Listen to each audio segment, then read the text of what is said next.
Hi, this is The Philosophical Angle, and I'm your host, Chris Angle.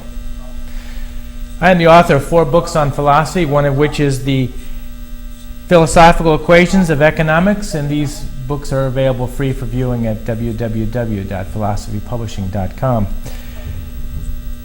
Along with me is my panelist and discussant, Rick Samuelson. Rick graduated from Yale, has an MBA from Wharton, an MA from Tufts. He's an independent investor in the venture capital sector and was retired from the investment banking industry. Good to see you, Rick. Good to see you. The purpose of the Philosophical Angle is to examine the nature of concepts being used in current media and compare the essence of the concept with the usage and circumstances in which the term is being used. This week, we're going to look to an article from the Wall Street Journal of September 6th, 2013 by Paul Hannon, entitled G-20 Warns on Global Recovery. So I'm going to read a few sections from this article, and then we're going to comment on it, see where it leads us. Let's start. In the first paragraph, the article opens up, "The global economy's recovery is too weak and may get weaker. Leaders from the group of 20 industrial and developing nations said Friday, pledging to take decisive actions to boost activity and create jobs." In the second paragraph, in a statement issued at the end of their 2-day meeting, the leaders endorsed a plan developed by the Organization for Economic Cooperation and Development to reduce tax avoidance and evasion by international companies, as well as to encourage private sector investment in infrastructure projects. Later on in the article, it says, quote, "Despite our actions, the recovery is too weak and risks remain tilted to the downside," they said. That is the G20. In the last paragraph, it says, "The G20 leaders said that bringing the debts of developed country governments under control remains critical, but didn't set any guidelines for doing so, saying instead that their fiscal plans will be implemented flexibly," their word, "in order to support growth and jobs creation." Well, what creates a job? Let's discuss that and then go back and we'll review this article. First, in order to create jobs, you need to produce economic activity, naturally. And when the only thing that makes economic activity and promotes it is efficiency. And it's an efficiency that can be traced to its economic transaction. So when there's an economic transaction, buy and sell everything. We manufacture to buy and sell. The manufacturer sells it. The buyer buys it. The manufacturer makes a sacrifice. And within that, to get a reward, in that transaction, we can describe it as having a risk of the manufacturer to create whatever product it is, whatever good or service it is. He's got knowledge, he's got his information to be able to manufacture it and bring it to the market so that buyers may buy it. It's going to cost him time, it's going to cost him his effort, and he's going to have to use his material if it's a material item. This produces his reward. Now, there are all types of sacrifices. There's the private individual sacrifice, like you, at home. You sacrifice your time and your effort and your knowledge and the risk of day-to-day living by going to work, producing something within the company, and for that you're paid. You get a reward. Corporation does the same thing. It employs people. It has a risk involved in competition. It employs its knowledge and information, which really is made up within its employees. It employs its time and its effort to produce its product, which is its reward because it can sell it to buyers. It can take it off to Walmart or wherever. The buyers find it, they like it, they buy it. The money comes back to the corporation. It's its reward for its sacrifice to produce the product, whether it's a good or a service. Government is no different. Governments also use their information and their knowledge and their time. Government employees also spend time delivering whatever product that they do, and effort.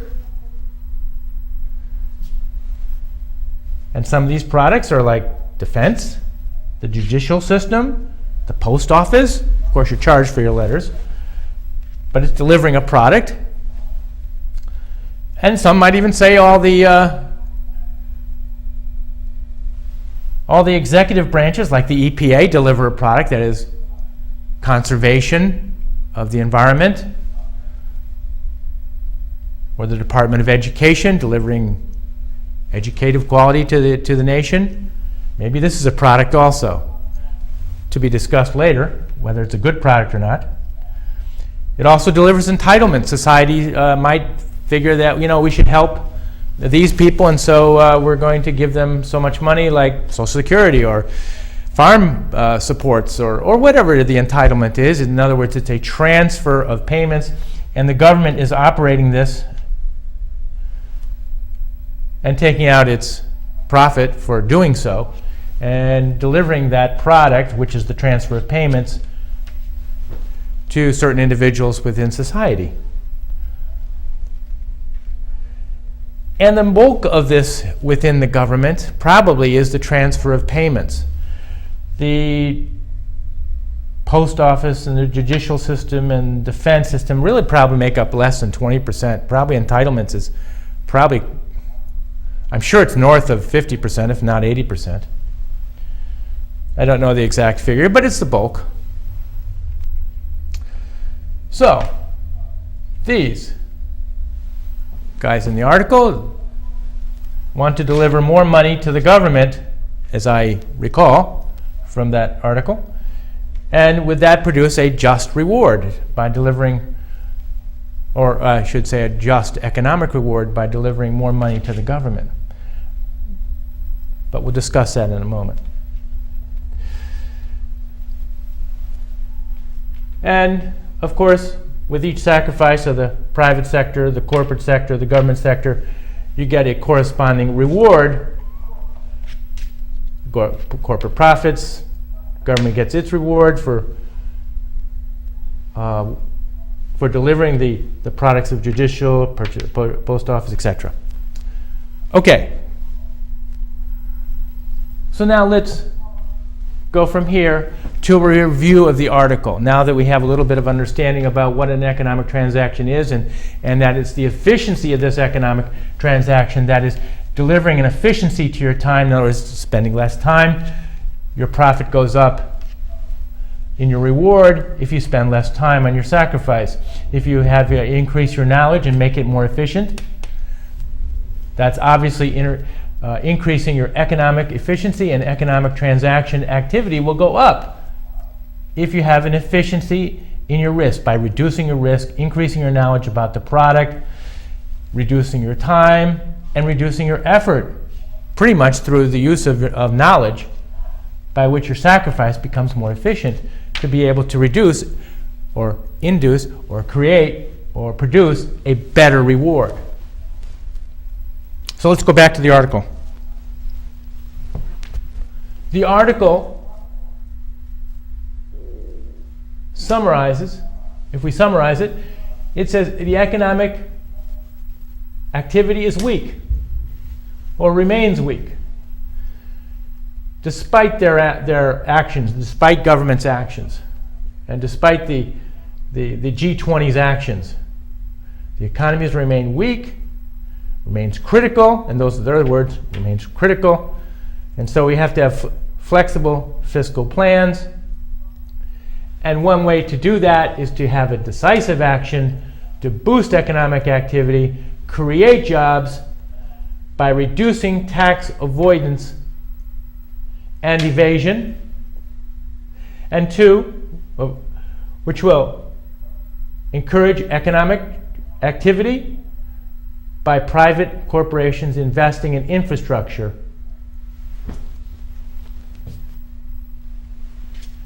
I suppose their reduction of tax avoidance really refers to debt control. In other words, all these countries are highly in debt, and so they want to bring in more tax. So they figure that if we reduce our debt, that'll increase economic activity. Whoa. I'm not sure that that is possible to deduce from what we've stated here, but let's discuss and ask Rick what his thoughts are regarding this. Rick, let's start by asking you, is that a plausible deduction from reducing tax avoidance and evasion for governments to reduce their debt, and this will induce somehow economic activity? What do you think?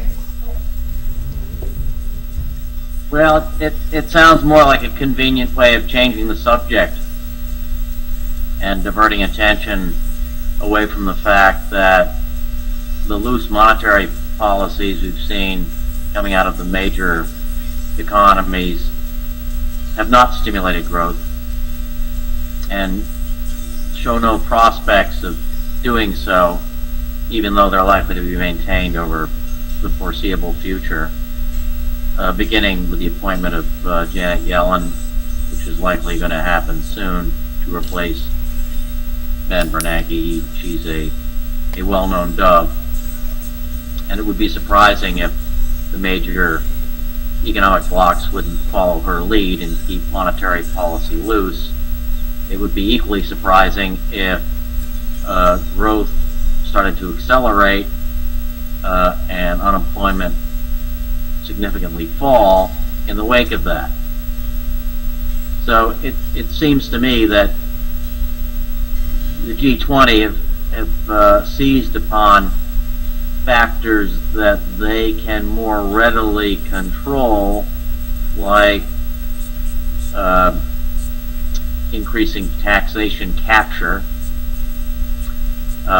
as issues that are more important than, say, private investment, which is obviously far more basic to creating sustainable jobs that enhance wealth.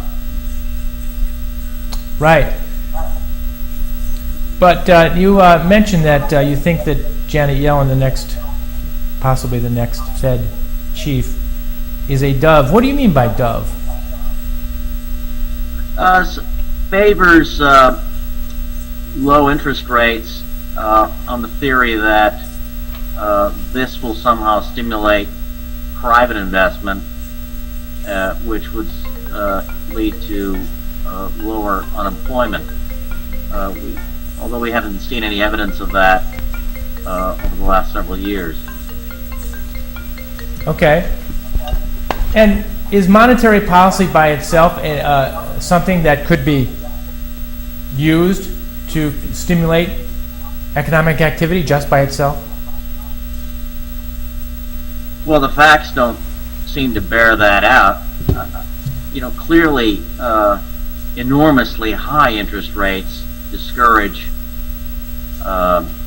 investment and discourage borrowing. But at these levels, where interest rates, even if they're up slightly from 6 months ago, are still extremely low by historical standards, it's become clear over time that the champions of that policy have been disappointed time and time again with the lack of growth we've seen both in the United States and elsewhere, including Europe and even in some of the developing countries. I mean, many of the emerging markets, in fact, are suffering with much lower growth levels than several years ago and rising current account deficits. Okay, so one of the fiscal possibilities that to induce growth, which the central banks can produce or help stimulate, would be lowering interest rates, which they have done. But as they say, the recovery remains weak. So really, what should be done going forward for the G20? What should they be doing?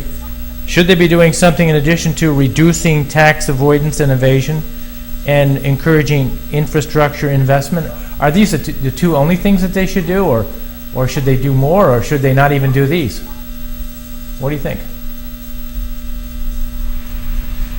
Well, infrastructure investment to excess can obviously get an economy into trouble. I mean, witness what happened in Japan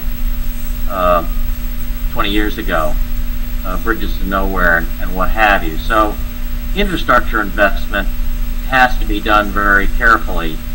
And if it is done for reasons that are not economically sound, for example, the proposed bullet train in California, which is going to cost many, many billions of dollars, but probably carry very few people,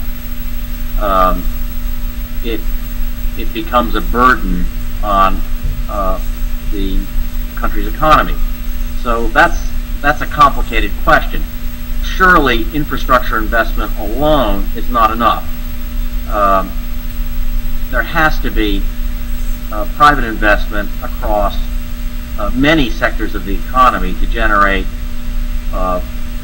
large economic growth or satisfactory economic growth given the population increase and given the need to absorb the excess workers we have in so many countries.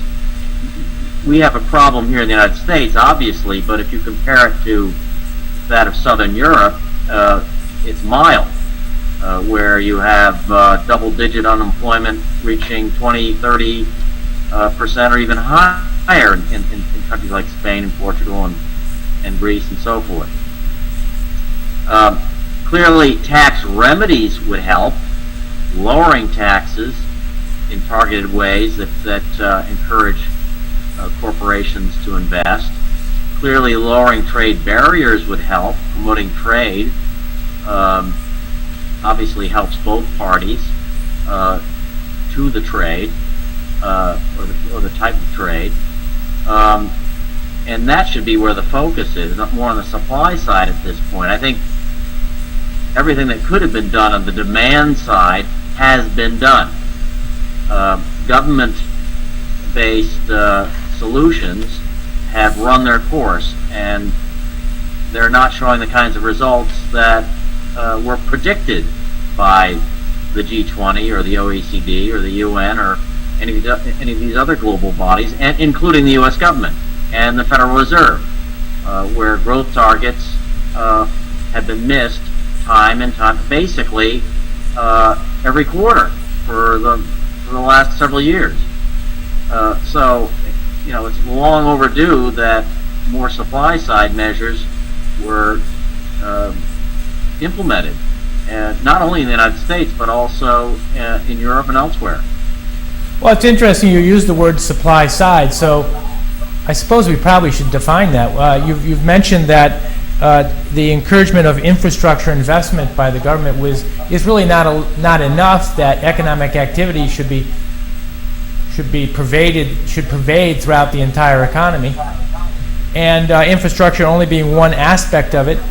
And so you really can't stimulate an entire economy just by having one aspect, plowing money into one aspect. So you say that the supply side is the secret to creating jobs and creating economic activity. So what do you mean by supply side? Well, supply side focuses on enhancing production of goods and trade of those goods and services. not on enhancing the consumer or demand side of the economic equation. I mean, in theory, the classic Keynesians view stimulating demand as the most important factor in enhancing and smoothing economic growth. And given the results of the last several years, during which we've had extremely loose monetary policy, it's hard to defend that approach. Supply-siders tend to focus on the production of goods, enhancing efficiency in terms of achieving that production, and stimulating the trade of those more efficiently produced goods and services. And that's where you start, and the demand will catch up as you lower the cost, the end cost, to the consumer of those goods and services through investment. I absolutely agree. As a matter of fact, I think that that is commensurate with our explanation here about the efficiency of the economic transaction, making the good more efficient when it comes to market by reducing the time and the effort and reducing the risk in the manufacture of the good and service.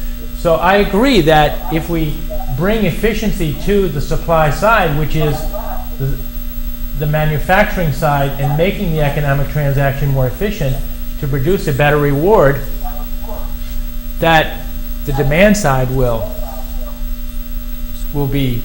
catch up automatically. So let's sum this up a little bit. So what are specifically the policies the G20 should initiate in order to create economic activity and create jobs as they have indicated they want to do? I mean, obviously, the United States. They wanted to reduce their debt. Okay, that's probably good, but what are the specific policies they should initiate? Well, let's consider the United States just as an example. The focus of this administration has been on enhancing entitlements, whether it's food stamps or health care, free health care, or more health care for indigent persons, welfare payments, and so forth, rather than on tax reform. There's been very little, actually no progress on tax reform. The only tax changes have been effectively the increases associated with last year's budget negotiations, in which Mr. Obama was successful in ramming through several tax increases, which have proven to be at best a burden on the economy, and as we've seen, economic growth has remained sub 2% in the wake of that.